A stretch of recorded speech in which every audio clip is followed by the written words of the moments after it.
मृत्यु का अर्थ है अंत। एक कार जिसके पुर्जे घिस चुके हैं वह मृत हो गई है, उसका अंत हो गया है, और उसी प्रकार मृत्यु से भौतिक शरीर का अंत हो जाता है। परंतु अमर आत्मा मृत नहीं हो सकती। प्रत्येक रात्रि को नींद में आत्मा भौतिक शरीर की चेतना के बिना रहती है, लेकिन यह मृत नहीं होती। मृत्यु केवल एक लंबी निद्रा है जिसमें आत्मा भौतिक शरीर की चेतना के बिना सूक्ष्म शरीर में रहती है।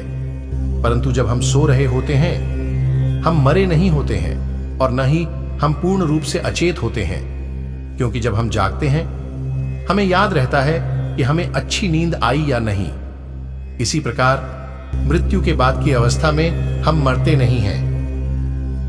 जो व्यक्ति अपने मन को विकास रहित रखते हैं वे वस्तुतः मृत हैं। जीवन के रहस्य को सुलझाने के लिए आपको प्रतिदिन एक नया जन्म लेना चाहिए।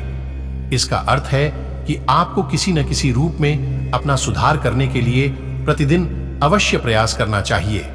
सर्वोपरि ज्ञान के लिए प्रार्थना करें, क्योंकि ज्ञान के साथ प्रत्येक अन्य वस्तु आ जाती है।